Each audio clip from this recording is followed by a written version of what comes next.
అంటే ముందున్నది అని అర్థం, దోషం అంటే చీకటి అని ఒక అర్థం, ప్రదోషం అంటే చీకటి పడడానికి ముందున్నటువంటి కాలం, దానినే ప్రదోష వేళ, అసుర సంధ్య, ఉత్తర సంధ్య అని పిలుస్తూ ఉంటారు.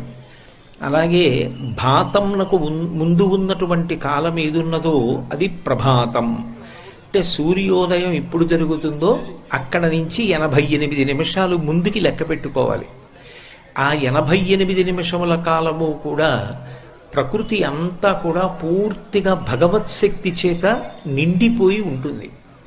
అందుకే దాన్ని బ్రాహ్మీ ముహూర్తము అని పిలుస్తూ ఉంటారు. బ్రాహ్మీ అంటే సరస్వతీదేవి అని ఒక అర్థం. సరస్వతీదేవి యొక్క అనుగ్రహ ప్రసరణము జరిగినటువంటి కాలము కనుక అది పరమ ప్రశాంతమై ధ్యానమునకు మనసు సత్వగుణంతో నిండి ఉండడానికి, కృతజ్ఞతావిష్కారానికి, ఉద్వేగం పొందకుండా ఉండడానికి తగినటువంటి కాలం, అంత యోగ్యమైనటువంటి కాలము కాబట్టే దానికి ప్రభాతం అని పేరు. అటువంటి ప్రభాతం ఏదైతే ఉందో, సూర్యోదయానికి 88 నిమిషముల ముందున్న కాలము ఏది ఉన్నదో అది సుప్రభాతం, చాలా మంచి ప్రభాతం అవుతుంది. ఎందుచేత మంచి ప్రభాతం అవుతుంది అంటే కొత్తగా మనం చేసినటువంటి కారణముల చేత కాదు, అది ఎప్పుడూ తనంత తానుగా పరమ పవిత్రమైనటువంటి కాలమే. ఆ కాలమునందు శారదాదేవి యొక్క అనుగ్రహం విశేషంగా ప్రసరిస్తూ ఉంటుంది. అందుకే పూర్వం తెల్లవారుజామున లేచి చదువుకోండి, ఆ కాలంలో చదువుకున్నటువంటి చదువు బాగా జ్ఞాపకం ఉంటుంది అంటుండేవారు. అయితే సుప్రభాతం అది ఎప్పుడు మంచి ప్రభాతం అవుతుంది అంటే ఆ కాలమునందు నిద్ర లేవడం అనేటటువంటిది ఒక గొప్ప అలవాటు. అందుకే ఆదిత్య హృదయంలో ఒక నామం ఉంటుంది, కృతఘ్నఘ్నాయ దేవాయ జ్యోతిషాం పతయే నమః అని. కృతఘ్నుడు ఎవరు అంటే జగచ్చిక్షువు, 3 మూర్తుల యొక్క సమాహార స్వరూపమైనటువంటి సూర్య భగవానుడు ఉదయించడానికి పూర్వమే నిద్రలేచి కాలకృత్యములు తీర్చుకొని స్నానాదులను పూర్తి చేసుకొని భగవంతుణ్ణి ఆహ్వానించడానికి సిద్ధపడకుండా తమోగుణ భూయిష్టమైనటువంటి నిద్రయందు ఉన్నటువంటి వాడెవరో వాడు కృతఘ్నుడు. ఈశ్వరుడు వచ్చేశాడు, కానీ ఈయన మాత్రం నిద్రలేచి ఆయనకి స్వాగతం పలకడానికి సిద్ధంగా లేడు. అది కృతఘ్నత కనుక కృతఘ్నఘ్నాయ దేవాయ, అటువంటి కృతఘ్నుడైన వాడెవరున్నాడో వాడిని శిక్షించేటటువంటి లక్షణము కలిగినటువంటి వాడు సూర్య భగవానుడు అని. అటువంటి సూర్య భగవానుడి యొక్క ఉదయమునకు పూర్వము నిద్ర లేవడం ఒక గొప్ప అలవాటు. అసలు సుప్రభాతం చదవడం, సుప్రభాతాన్ని అనుసంధానం చేసుకోవడం, ఆ సమయంలో భగవత్ సంబంధమైనటువంటి ఆలోచనలు మనసు యందు నింపుకోవడం తరువాతి మాట. అసలు సూర్యోదయాత్ పూర్వం నిద్ర లేవగలగడం అనేటటువంటిది ఒక గొప్ప అలవాటు. వాల్మీకి రామాయణంలో రావణాసురుడు తప్పు చేస్తే తప్పు అంటారు, ఒప్పు చేస్తే ఒప్పు అంటారు. ప్రభాత కాలమునందు రావణాసురుడు నిద్రలేస్తే వాల్మీకి మహర్షి అంతటి వారు దానిని మంచి అలవాటుగానే పేర్కొన్నారు. నిద్ర లేవగానే పరకాంతను గురించి కామంతో స్మరిస్తే అది దుర్మార్గపుట ఆలోచన. ఆ కాలమునందు భగవత్ సంబంధమైన ఆలోచన మాత్రమే మనస్సునందు నిలబడాలి. ఎప్పుడైనా సరే మనిషికి అభ్యున్నతినివ్వగలిగినది, మనసుని ప్రశాంతంగా ఉంచగలిగినది ఏది అంటే భగవంతుని యొక్క ఆలోచన ఒక్కటే. ఎందుకని అంటే కరిగేటట్టుగా చెయ్యగలిగేటటువంటి లక్షణం ఎక్కడుంటుందో అదే భగవంతుని యొక్క మూర్తి. పంచదార నీళ్లలో కలిపాననుకోండి, కొంతసేపు అయిన తరువాత ఇక పంచదార తన అస్తిత్వాన్ని పొంది ఉండదు, అది నీటిలో కరిగిపోయి పంచదారలోని తీపి నీటిలోకి వెళ్ళిపోతుంది. ఒక ఉప్పు బొమ్మ సముద్రపు లోతు నేను తెలుసుకుంటానని సముద్రంలోకి ప్రయాణం చేసిందనుకోండి, సముద్రపు లోతెంతో కనుక్కుని వచ్చి చెప్పడానికి ఇక ఉప్పు బొమ్మ ఉండదు, ఉప్పు బొమ్మ సముద్రంలో కరిగిపోతుంది. అలాగే భగవంతుని గురించినటువంటి చింతన ఏం చేస్తుంది అంటే భగవంతుని యందు ఐక్యమైపోవడానికి కారణమవుతుంది. అలా భగవంతుని గురించి చింతన చెయ్యడానికి పరమ యోగ్యమైనటువంటి కాలం ఏది అంటే ప్రభాత కాలము. అప్పుడు సాధన ప్రారంభం చేస్తే, ఆయన గురించి ఆలోచించడం అన్నది ప్రారంభం చేస్తే క్రమక్రమంగా ఉపాసన బలపడుతుంది. బలపడి జీవితంలో ముందుకు వెళ్ళడానికి అవకాశం కలుగుతుంది. పైగా బ్రాహ్మీ ముహూర్త సమయమునందు ఏ ఆలోచనతో ఉంటాడో ఆ ఆలోచన మనసు ఉద్విగ్నత పొందకుండా ప్రశాంతంగా ఉండేటట్టు చేస్తుంది. ప్రశాంతమైనటువంటి మనసు నుండి ప్రశాంతమైన ఆలోచనలు, సరి అయినటువంటి నిర్ణయములు, సరి అయిన నిర్ణయముల వలన సరి అయిన కార్యములు రూపుదాల్చి తాను అభ్యున్నతిని పొందుతాడు, సమాజము అభ్యున్నతిని పొందుతుంది. అందుకే సుప్రభాతమునకు విశేషమైనటువంటి ప్రాధాన్యత ఏర్పడింది. అయితే సుప్రభాత పఠనం అంటే చదవడం, సుప్రభాత గానము అంటే పాడడం, లేదు ఆ సమయమునందు భగవత్ చింతనము, భగవంతుని గురించి ఒకసారి ఆలోచించడం. నిజానికి సుప్రభాతం ఎక్కడ మొదలవుతుంది అంటే భగవంతుని గురించి ఆలోచించడంతో మొదలవుతుంది. ఎందుకనంటే మీరు ఒకటి బాగా ఆలోచించండి. నేను ఇప్పుడు ఇక్కడ ప్రవచనం చేస్తున్నాను అనుకోండి, ఈ ప్రవచనం చేయడానికి ముందు ఏ విషయం మీద మనం వెళ్ళి ప్రవచనం చేస్తే బాగుంటుంది అని ఒక చింతన ఉంటుంది. ఈ విషయం మీద మాట్లాడితే బాగుంటుందేమో అని ఒక నిర్ణయం ముందు మనస్సులో సంకల్పంగా రావాలి. అది దృఢతరమై తప్పకుండా నేను వెళ్ళాలి అని అనుకున్నాను అనుకోండి, మనస్సులో వచ్చినటువంటి ఆలోచన క్రియారూపంగా మారింది 6 గంటల 30 నిమిషాలకి. ఇప్పుడు అసలు ముందు మనసులో ఒక మంచి ఆలోచన వస్తే కదా ఒక మంచి కార్యం. మంచి ఆలోచన రానప్పుడు అది మంచి కార్యంగా ఎలా మారుతుంది? మారదు. మనసులో దుష్టమైన సంకల్పములు వస్తే దుష్టమైన కార్యములే చేస్తాడు, మంచి సంకల్పములు వస్తే మంచి కార్యములు చేస్తాడు. అందుకే సుప్రభాతమునకు ప్రారంభం ఎక్కడుంటుంది అంటే స్మరణ యందు ఉంటుంది. స్మరణము శరీరమునందున్నటువంటి మిగిలిన ఏ అవయవమునకు కానీ సూక్ష్మ శరీరంలో ఇతరమైనటువంటి ఉపకరణములకు కానీ చెందినది కాదు. స్మరణము ఒక్క మనసు మాత్రమే చేస్తుంది. స్మరణ అంటే జ్ఞాపకానికి తీసుకురావడం, ఒకసారి గుర్తు చేసుకోవడం. ఆ గుర్తు చేసుకోగలిగినటువంటి లక్షణం ఎవరికి ఉంటుంది అంటే ఒక్క మనస్సుకే ఉంటుంది. అందుకే పైకి ఏమీ చదవకపోవచ్చు, పైకి ఏమీ పాడకపోవచ్చు, కానీ చింతనము తంతు అంటారు. తంతువు అంటే దూది పట్టుకుని సాగతీస్తే తీగ కింద ఎలా వెడుతుందో అలా చింతనము కొనసాగినా కూడా సుప్రభాతమే కాదు. భగవంతుని గురించినటువంటి ఆలోచన ఒక పద్ధతిలో వెళ్ళడం కోసమని మహాత్ములైనటువంటి వారు సుప్రభాత రచన చేస్తారు. ఒక్కొక్క దేవాలయంలో ఒక్కొక్క రకమైనటువంటి సుప్రభాతాన్ని గానం చేస్తారు. ఆ సుప్రభాతాన్ని బట్టి ఆ క్షేత్రమునందు ఉన్నటువంటి స్వామి వైభవాన్ని స్మరణకి తెచ్చుకొని మనసుకి ఆలంబనం ఇస్తారు. ఆలంబనము అంటే ఆధారము అని. ఓ పసిపిల్లవాడు ఉన్నాడు అనుకోండి, వాడికి మీరు ఏ వస్తువు ఇవ్వలేదనుకోండి, వాడు ప్రమాదకరమైనటువంటి వస్తువు కూడా ముట్టుకుంటాడు. మీరు ఒక క్షేమకరమైన వస్తువు పట్టుకెళ్ళి పిల్లాడికి ఇచ్చారనుకోండి, వాడికి ఓ వంకాయ ఇచ్చారనుకోండి, వాడు దాంతో ఆడుకుంటాడు. మీరు ఇవ్వలేదనుకోండి, వాడు కత్తి పట్టుకుని ఆడుకుంటాడు. ఆఖరికి వాడికి ప్రమాదం తెచ్చుకుంటాడు. పసిపిల్లవాడిలా ఉంటుంది మనస్సు. దానికి ఆలంబనం ఇవ్వాలి, ఏదో ఒక వస్తువుని అందించాలి. అందిస్తే దాన్ని పట్టుకుంటుంది, పట్టుకుని ఆలోచిస్తుంది. అది దానికి ఉన్న అలవాటు. మీరు అలా ప్రయత్నపూర్వకంగా 4 రోజులు దానికి అందించారనుకోండి, నువ్వు నిద్ర లేవగానే ఇలా చెయ్యాలి.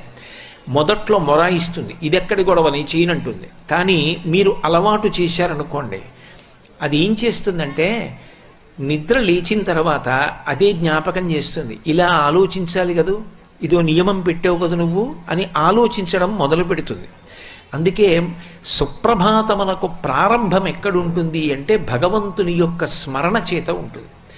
అనేక దేవస్థానాలకి అనేకమైన సుప్రభాతాలు ఉన్నాయి, కానీ శ్రీశైల క్షేత్రానికి ఉన్నటువంటి సుప్రభాతం ఒక్కటి మాత్రం బహుభంగిమల చాలా వ్యత్యాసాన్ని పొంది ఉంటుంది. ఒక ప్రత్యేకతను సంతరించుకున్నటువంటి సుప్రభాతం శ్రీశైల సుప్రభాతం. నేను ఎందుకు ఈ మాట అంటున్నాను అంటే, మీరు మిగిలిన ఏ దేవస్థానాల యొక్క సుప్రభాతాన్నైనా పరిశీలించండి, అది ఎవరో ఒక కవి చేత రచింపబడి ఉంటుంది. సాధారణంగా వెంకటాచల సుప్రభాతం ఉందనుకోండి, ఇది అన్నన్ననబడినటువంటి మహాకవి రచన చేశాడు. ఒక్కొక్క దేవస్థానంలో సుప్రభాతం ఒక్కొక్క కవి చేత రచింపబడింది. శ్రీశైల సుప్రభాతం అలా రచింపబడింది అని చెప్పడానికి దాఖలా లేదు. ఎందుకనంటే శ్రీశైల సుప్రభాతంలో ఉన్న శ్లోకములన్నీ కూడా ఎవరో ఒక్కరు చేసినవి అని చెప్పడం సాధ్యం కాదు. మొట్టమొదటి శ్లోకం ప్రాతస్మరామి గణనాథ మనాథ బంధుం, అది గణపతికి సంబంధించినటువంటి స్తవంలోంచి తీసుకున్నారు. దాని పక్కనే కళాభ్యాం చూడాలంకృత శిశికళాభ్యాం, అది శంకర భగవత్పాదాచార్య కృతమైన శివానంద లహరిలోంచి తీసుకున్నారు. అవన్నీ ఒక కూర్పు, ఇంత అద్భుతమైనటువంటి కూర్పు మీకు ఎక్కడా కనపడదు. రంగురంగుల పువ్వులు ఏరి ఒక దండ గుచ్చితే ఎంత శోభస్కరంగా ఉంటుందో శ్రీశైల మల్లికార్జున సుప్రభాతం కూడా అంత అందంగా ఉంటుంది. అందుకే అందులో శాబ్దిక సౌందర్యం దగ్గర నుంచి అర్ధ సౌందర్యం, భావనా సౌందర్యం, ఎన్నో విశేషాలు ఉంటాయి. అన్నిటిని మించి శ్రీశైల సుప్రభాతానికి ఉన్నటువంటి పరమ ప్రత్యేకత ఏమి అంటే అసలు ప్రకృతితో అనుసంధానము శ్రీశైల సుప్రభాతమునందు లేదు. మిగిలిన సుప్రభాతాలు మీరు ఏవైనా పరిశీలించండి, ప్రకృతి గురించి చెప్తారు.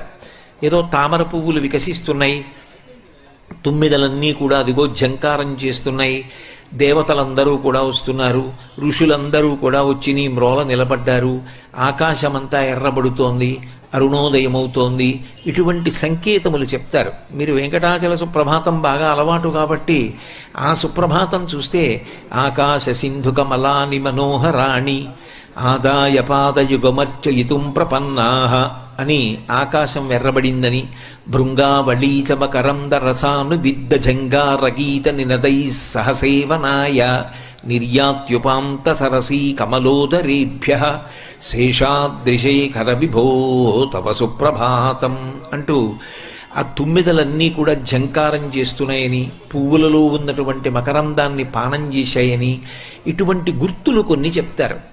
కానీ శ్రీశైల సుప్రభాతం ఒక ప్రత్యేకతని సంతరించుకున్నటువంటి సుప్రభాతం. శ్రీశైల సుప్రభాతంలో ప్రకృతి సంబంధమైనటువంటి విషయములు ప్రతిపాదింపబడవు. పరిపూర్ణముగా దానిలో భగవత్ సంబంధమైనటువంటి విషయములు మాత్రమే ప్రతిపాదింపబడతాయి. మీరు ఏ ఒక్క శ్లోకాన్నైనా పట్టుకుని ఆలోచించాలి, కానీ అది ఉత్తర క్షణం మీకు మంగళములను ప్రసాదించగలిగినటువంటి శక్తి కలిగినటువంటి శ్లోకముల చేత ప్రతిపాదింపబడింది. అందుకే అసలు మొట్టమొదటి శ్లోకమే ప్రాతస్మరామి గణనాథ మనాథ బంధుం సింధూరపూర పరిశోభిత గండ యుగ్మం బుద్దండ విఘ్న పరిఖండ నచండ దండ మాఖండలాది సురనాయక బృంద వంద్యం అని ప్రారంభం. ప్రాతస్మరామి అది నిజానికి నేను పైకి నోటితో అంటున్నాను అని కాదు. ప్రాతః అంటే ప్రభాత కాలమునందు నేను స్మరించుచున్నాను. స్మరణము మనసు యొక్క లక్షణమని మీతో మనవి చేశా. ఒకసారి జ్ఞాపకానికి తెచ్చుకుంటున్నాను. నిద్ర లేవగానే ఏది జ్ఞాపకానికి తెచ్చుకుంటే ఆ రోజంతా పరమ మంగళప్రదమవుతుందో అంత పరమ పవిత్రమైనటువంటి దానిని జ్ఞాపకానికి తెచ్చుకోమ్మని చెప్తోంది. ప్రాతస్మరామి ఎవరిని? గణనాథ మనాథ బంధుం, గణనాథుడైనటువంటి వాణ్ణి స్మరించు. ఎవరు గణనాథుడు? విఘ్నేశ్వరుడు. విఘ్నేశ్వరుణ్ణి స్మరించమని ఎందుకు చెప్పాలి అంటే మనసుకి ఒక లక్షణం ఉంటుంది. ఒక రూపాన్ని మీరు చెప్పారనుకోండి, అది పేరు చెప్తుంది. ఏనుగు తలకాయ ఉంటుంది, ఓ తొండ ఉంటుంది, 2 దంతాల్లో ఒక దంతం విరిగిపోయి ఉంటుంది, ఒక్క దంతమే ఉంటుంది అని నేను చెప్పి ఎవరు అన్నాను అనుకోండి, మీరు వినాయకుడు అంటారు. నేను రూపం చెప్తే నామం చెప్తుంది. నేను వినాయకుడు ఎలా ఉంటాడు అన్నాను అనుకోండి, మీరు ఏనుగు ముఖంతో ఉంటాడు, 2 దంతాల్లో ఒకటి విరిగిపోయి ఉంటుంది, తొండ ఉంటుంది అని రూపం చెప్తారు. నామం చెప్తే రూపం చెప్తారు, రూపం చెప్తే నామం చెప్తారు. ఇందులో విచిత్రం ఏమిటంటే రూపం చెప్పి నామాన్ని మిమ్మల్ని చెప్పమంటున్నారు. ప్రాతస్మరామి గణనాథ మనాథ బంధుం, గణనాథుణ్ణి నేను ప్రాతకాలమునందు స్మరించుచున్నాను. ఇప్పుడు నేను ప్రాతకాలమునందు గణనాథుని స్మరించుచున్నాను అనగానే మీ మనస్సు జవాబేమని చెప్తుంది? ఎవరు గణనాథుడు? విఘ్నేశ్వరుడు. ఎలా ఉంటాడు విఘ్నేశ్వరుడు? లోపల వెంటనే ఓ ప్రశ్న వస్తుంది. ఎలా ఉంటాడు అంటే ఏనుగు తలతో ఉంటాడు, అది ముందు చెప్తాం. ఏనుగు తలతో ఉంటాడు, మంచిదే. ఏనుగు తలతో ఉంటే ఒక్కసారి ఆ ఏనుగు తలతోటి తొండంతోటి ఉన్నవాణ్ణి మీరు స్మరణ చేశారనుకోండి, మనసులో జ్ఞాపకానికి తెచ్చుకున్నారనుకోండి, అది పరమమంగళప్రదమైన రోజు. ఎందుకని పరమమంగళప్రదమైన రోజు అంటే 5 బాహ్యమునందు చూసినంత మాత్రం చేత లక్ష్మీ కటాక్షాన్ని అనుగ్రహించగలిగినటువంటి విశేషములు ఈ లోకంలో ఉన్నాయని శాస్త్రం చెప్తోంది. మిగిలినవన్నీ కూడా గుణములు. గుణముల చేత లక్ష్మీ అనుగ్రహం కలుగుతుంది. దాన్ని మహాభారతంలో తిక్కన గారు చెప్పారు. సత్యనిష్ఠులు, శౌచనిరతులు, దక్షులు, గురుభక్తియుతులు, అప్రమత్తులు, సత్కర్మరతులు, అమలమతులు అంటూ ఎటువంటి గుణములు కలిగినటువంటి వారి యందు లక్ష్మి అన్వయమవుతుందో చెప్పారు. ఇక్కడ మీరు ఈ చక్షువుతో, మాంస చక్షువుతో చూడడానికి వీలైన 5 వస్తువులు ఉంటాయి. ఈ 5 వస్తువులను చూడడం మంగళప్రదం. వాటిని చూస్తే లక్ష్మీ కటాక్షం కలుగుతుంది. అందులో మొట్టమొదటిది ఏది అంటే ఏనుగు యొక్క కుంభస్థలం. ఏనుగు యొక్క కుంభస్థలం లక్ష్మీ స్థానం. అందుకే చాలా పేరు కలిగినటువంటి మహాకవుల్ని గజారోహణం చేయిస్తారు. చక్రవర్తి భద్రగజాన్ని ఎక్కి ఊరిరిగింపుగా వెడతాడు. పెద్ద పెద్ద దేవస్థానాల ముందు ఏనుగులు నిలబడి తొండములు ఎత్తి ఘీంకరిస్తుంటాయి. రావణాసురుడు శివస్తవం చేసి చిట్ట చివర ఫలశ్రుతి చెప్తూ ఒక మాట అంటాడు, ఎవరు ఈ స్తోత్రాన్ని రోజూ చేస్తున్నారో వాళ్ళింటి ముందు మదగజములు తొండములు ఎత్తి ఘీంకరిస్తున్నటువంటి ఐశ్వర్యమును పొందుతారు అంటాడు.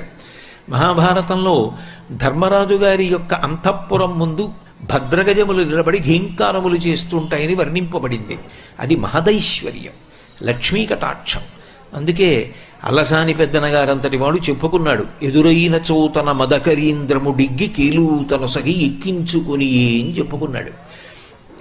రాయలవారు భద్రగజం మీద వెడుతూ అల్లసాని పెద్దన కనపడితే కిందికి దిగి చెయ్యి పట్టుకొని ఏనుగెక్కించి తాను ఎక్కేవాట.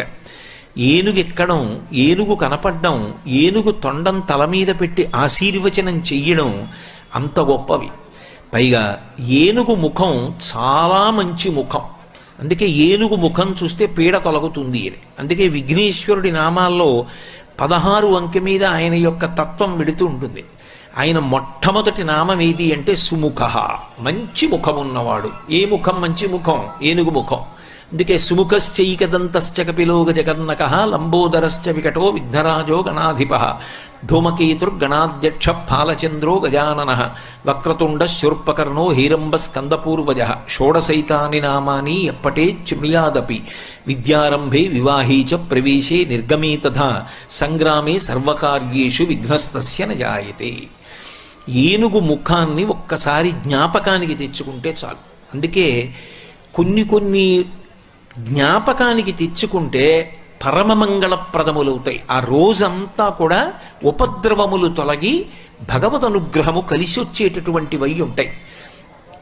ఏనుగు యొక్క కుంభస్థలము లక్ష్మీస్థానం. అలాగే ఆవు యొక్క వెనక తట్టు లక్ష్మీస్థానం, గోవు యొక్క వెనక భాగం లక్ష్మి. అందుకే ఇప్పటికీ కామాక్షి పరదేవత నిద్ర లేవగానే, అంటే ఆమెకి మేలుకొలుపు చెయ్యగానే కాంచీపురంలో అమ్మవారి యొక్క మూర్తిని శయనమంటపంలోంచి బయటికి తీసుకొచ్చేయగానే ఏనుగు కన్నా ముందు గోవుని తీసుకెళ్లి అమ్మవారి ముందు నించోబెడతారు. గోపృష్ఠాన్ని కామాక్షి వైపు ఉంచుతుంది.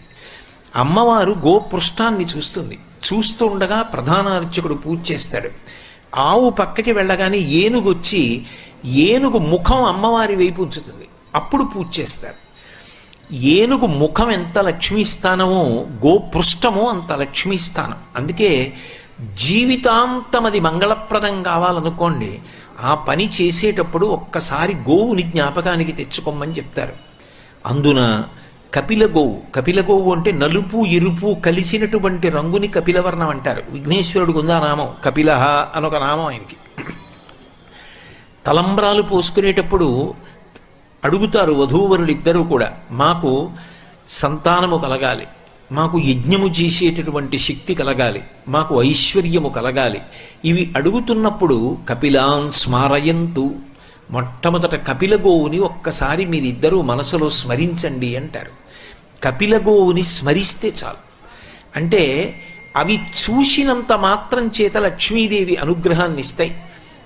ఏనుగు యొక్క కుంభస్థలం, ఆవు వెనకతట్టు, మారేడు దళం, అలాగే తామర పువ్వు, ఐదవది స్త్రీ సువాసిని యొక్క పాపట ప్రారంభ స్థానము అలంకృతమై ఉంటుంది. సింధూరమో కుంకమో ఏదో ఒకటి పెట్టుకుంటారు.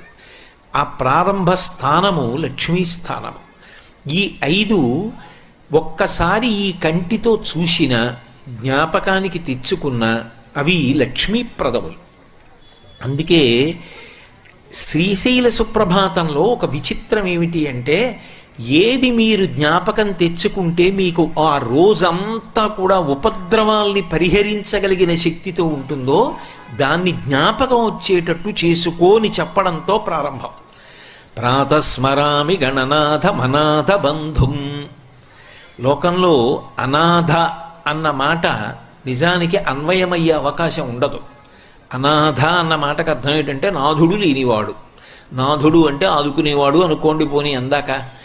నాథుడు లేనివాడెవరో వాడు అనాథుడు. ఎలా అనాథ ఉంటాడు అసలు? ఎవ్వరూ లేరు నాకు అన్నవాడికి కూడా భగవంతుడు ఉన్నాడు. మరి అనాథ ఎవరు? భగవంతుడికి ఎవరూ లేరు కదండి. మనందరికీ అంటే భగవంతుడు ఉన్నాడు, భగవంతుడికి ఎవరూ లేరుగా, అందుకని భగవంతుడే అనాథ అందామా? అంటే పరమేశ్వరుడికి పార్వతీదేవి ఉంది, పార్వతీదేవికి పరమేశ్వరుడు ఉన్నాడు. మరి ఇంకా అనాథ ఎవరు అంటే అసలు అనాథ అన్నవాడు లేడు లోకంలో. అనాథ అన్నవాడు ఉండడని చెప్పడానికి వచ్చింది ఆ పదం. కానీ మనసు బాగా నీరసించిపోయి నిస్సత్తువులోకి వెళ్ళిపోయింది అనుకోండి, నేను ఇంకా ఏం వృద్ధిలోకి వస్తాను, నన్ను ఎవరు ఆదుకుంటారు, ఇక నా బ్రతుకెలా అన్నంత నిస్సత్తువ కలిగిందనుకోండి, అటువంటి వాళ్ళని ఏ విధమైనటువంటి పెద్ద ప్రయత్నం లేకుండా గాఢమైనటువంటి స్మరణ చేసినంత మాత్రం చేత రక్షించగలిగినటువంటి గొప్ప అనుగ్రహ శక్తి కలిగినటువంటి స్వరూపాల్లో ఒకటి విఘ్నేశ్వరుడు. మహానుభావుడు, పిలిస్తే పలికేటటువంటి లక్షణం ఉన్నవాడు. కంచి కామకోటి పీఠాధిపత్యం వహించినటువంటి చంద్రశేఖరేంద్ర సరస్వతి స్వామి వారికి పిలిస్తే పలికేవాడు విఘ్నేశ్వరుడు.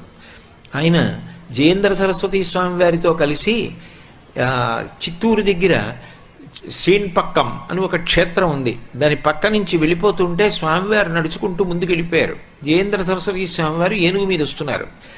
షేన్పెక్కం దగ్గరికి వచ్చేటప్పటికి ఏనుగు అకస్మాత్తుగా ఉన్మాదం పొందిన దానిలా గిర్ర గిర్ర గిర్ర గిర్ర తిరగడం మొదలెట్టింది. అదృష్టవశాత్తు జయేంద్ర సరస్వతి దాని మీద భద్రంగా ఉన్నారు.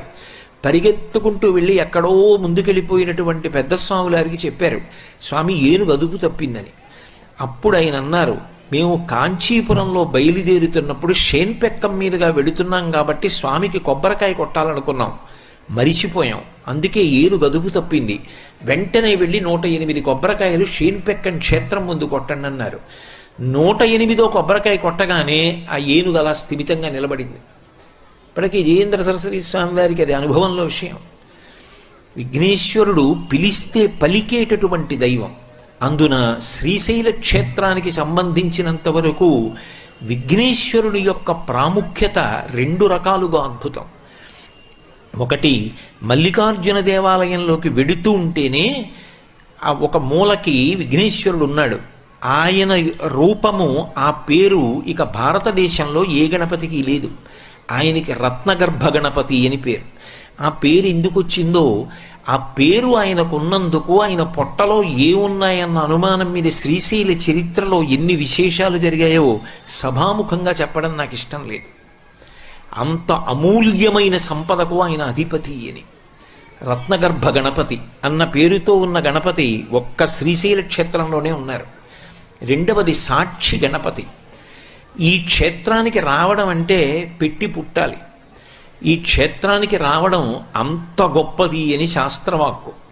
శ్రీశైల క్షేత్రానికి ఎప్పుడైనా వెళ్ళాడా అని అడుగుతారట జీవయాత్ర పూర్తయిపోయాక. నేను వెళ్ళానండి అంటే కోటేశ్వరరావు అన్న పేరున్నవాడు పొరపాటున ఇంకోడు ఉండొచ్చు, నేను వెళ్ళినా వాడి ఖాతాలో పడింది అనుకోండి, గ్రహపాటు కొద్దీ అలా ఉండదు. సాధారణంగా అటువంటి తప్పులు జరగవు అక్కడ. కానీ జరిగిందనుకోండి, అయ్యో నేను వెళ్ళానండి అని తలకొట్టుకుంటే ఏమి ప్రయోజనం? అందుకే అసలు లోపలికి అడుగు పెట్టే ముందు ఆయన దగ్గర ఆగుతారు. ఆగి, అయ్యా నేను ఆత్రీష గోత్రం చాగంటి కోటేశ్వరరావు శర్మ ఇక్కడికి వచ్చాను, మీ ఖాతాలో వ్రాసుకోండి, వ్రాసుకుని సాక్ష్యం చెప్పండి, అవును వీడు వచ్చాడు నిజమే ఏం చెప్పండి, నా జీవయాత్ర పూర్తయ్యాకంటారు. అంటే ఆయన వ్రాసుకుంటాడు. ఒక అద్భుతమైనటువంటి స్వరూపం. ఆ కుడి పాదం కింద పెడతాడు, దానికి ఒక చిన్న పాదపీఠం, ఆ చిన్న పాదపీఠం మీద ఆ కుడి పాదాన్ని కింద పెట్టుకుని ఉంటాడు. ఈ ఎడమ పాదం రాజరాజేశ్వరి స్వరూపంలో ఇలా మడిచిపెట్టుంటాడు. ఆ మడిచిపెట్టినటువంటి పాదం కనపడుతూ ఉంటుంది. వేళ్ళు గోళ్ళు ఘంటం పట్టుకుని ఆ పుస్తకం మీద పేర్లు వ్రాసుకుంటూ ఉంటాడు. ముందు నాన్నగారి పేరు రాసుకుంటాడు, ఉన్నది ఆయనే కదా, ఓం నమ శివాయ సిద్ధం నమః అని ఆయన పేరు వ్రాసుకుని పుస్తకాలు కట్టల కట్టలుగా వ్రాస్తూ ఉంటాడు. ఆ తొండం మీద ఉండేటటువంటి మడతలు దగ్గర నుంచి ఎంత స్పష్టంగా కనపడుతుంటాయో. 2 దంతాల్లో ఒక దంతం విరిగిపోయి మీరు పట్టి పట్టి చూడండి సాక్షి గణపతిని, ఆయన మీ వంక కళ్ళు తెరిచి ఏనుగు ముఖంతో చూస్తుంటే ఎలా ఉంటుందో అలా ఉంటాడు. అటువంటి గణపతి రూపంలో ఉండేటటువంటి వాడు సాక్షి గణపతి. ఏనుగులాగే నల్లటి రంగులో ఉంటాడు, కించిత్ తేనె వర్ణంలో ఉంటాడు లోపల ఉన్నటువంటి స్వామి రత్నగర్భ గణపతి.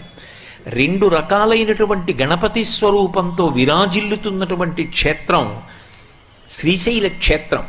అంటే రాత్రి లేదు పగలు లేదు, కంటికి రెప్ప వెయ్యకుండా ఎవరైనా రాత్రివేళ చటుక్కుని క్షేత్రంలోకి వస్తాడేమో అని అదే పనిగా వ్రాసుకుంటూ కూర్చుంటాడు ఆయన అక్కడ. ఇక్కడైనా ఏకాంత సేవ అయిపోతుందేమో కానీ ఆయనకి ఏకాంత సేవ లేదు, ఆయన అలాగే ఉంటాడు. ఏమో రాత్రి ఎవరైనా వస్తే చటుక్కుని ఏకాంత సేవ అయ్యాక వ్రాసుకుంటాడు. అంత జాగ్రత్తగా ఉంటాడు, అంత అప్రమత్తంగా ఉంటాడు. అటువంటి గణపతి స్వరూపం, అటువంటి అనుగ్రహ ప్రదాత. అందుకే ప్రాతస్మరామి గణనాథం అనాథబంధుం. అసలు అనాథలన్న వాళ్ళు ఉండరు ఆయన ఉండగా. అనాథలకి బంధువైన వాడు, ఎవరినైనా సరే ఆపద నుంచి గట్టెక్కించగలిగిన వాడు, ఆయనని నేను జ్ఞాపకం చేసుకుంటున్నాను. కాబట్టి ప్రాతస్మరామి గణనాథమనాథ బంధుం సింధూరపూర పరిశోభిత గండయుగ్మం. గండస్థలము అంటే చెక్కిళ్ళు, చెక్కిళ్ళకి సింధూరం రాస్తారు. సింధూరము చేత అలంకృతమయ్యేటటువంటి దేవతాస్వరూపములు 2 ఉంటాయి. అమ్మవారిని పక్కన పెట్టండి, ఆవిడికి పాపట ఎందు సింధూరం అలంకారం చేస్తారు, సింధూరంతో ప్రత్యేక పూజ ఒకటి చేస్తూ ఉంటారు. కానీ సాధారణంగా ప్రతినిత్యం సింధూరంతో పూజ చేయబడేటటువంటి వారిలో ఒక ఆయన హనుమ. సింధూరము గండస్థలమునకు అలంకృతము చెయ్యకుండా అసలు పూజ చెయ్యరు విఘ్నేశ్వరుడికి. కొద్దిగా సింధూరం చెక్కిళ్ళకి వ్రాసి అప్పుడు పూజ చేస్తారు. ఇద్దరూ సింధూరంతో అలంకరింపబడతారు. విచిత్రం ఏమిటంటే ఎవరి గండస్థలమునకు సింధూరము అలదబడుతుందో ఆయన ప్రథమ పూజ పుచ్చుకుంటాడు. ఎవరి ఒంటి నిండా సింధూరం రాసుకుంటాడో ఆయన పేరుతో పూజ పూర్తయిపోతుంది. పవమానాసుతుడు పట్టు పాదారా విందములకు నీనామారూపములకు జయా జయమంగళం నిత్య శుభమంగళం. ఆయన పేరు చెప్పి మంగళహారతి ఇచ్చేస్తారు, ఈయన పేరు చెప్పి మొదటి పూజ చేస్తారు. ఇద్దరూ సింధూరము చేత అలంకరింపబడతారు. సింధూరము చేత అలంకరింపబడ్డారు అంటే మీరు గుర్తుపెట్టుకోవలసింది ఏమిటి అంటే వాళ్ళు మహావీరులు అని గుర్తు. మహావీరుడు అంటే కత్తి పట్టుకుని యుద్ధానికి ఎడతాడనుకోకూడదు. దానవీరము, దయావీరము, శౌర్యము 3 కలిగినవాడు. మీరు ఏది ఆయనని అడగక్కర్లేదు, మీరు అడుగుదాం అనుకున్న దానికి కోటి రెట్లు ఇవ్వగలిగినటువంటి వాడు. అలాగే అంత దయ కలిగినటువంటి వాడు, అంత ప్రతాపము కలిగిన వాడు. ఈ 3 ఎవరి యందు కేంద్రీకృతమవుతాయో, ఎవడు గొప్ప బ్రహ్మచర్య నిష్ఠాగరిష్ఠుడై ఉంటాడో అటువంటి వాడికి సింధూరము చేత పూజ ఉంటుంది. విఘ్నేశ్వరుడి యొక్క గండస్థలమునకు సింధూరం రాసి ఆ రోజు పూజ ప్రారంభం చేస్తారు. అందుకని ఆయన అంత గొప్పవాడు. ఆయనని జ్ఞాపకం చేసుకోవడం చాలా తేలిక. ఎందుకో తెలుసా? ఎర్రటి వాడికి సింధూరం రాశారనుకోండి బొగ్గలకి, అంత బాగా కనపడదు. తెల్లటి వాడికి రాశారనుకోండి తెలుపులో ఎరుపు కాంతులు కలిసిపోవచ్చు. నల్లటి వాడికి ఎర్రటి సింధూరం రాశారనుకోండి బాగా కనపడుతుంది. ఆయన తత్వతః తెల్లగా ఉంటాడు, కానీ ఏనుగు ముఖంతో మీరు ఆలోచించినప్పుడు నల్లగా ఉంటాడు. అప్పుడు గండస్థలానికి సింధూరం రాశారనుకోండి బాగా కనపడుతుంది.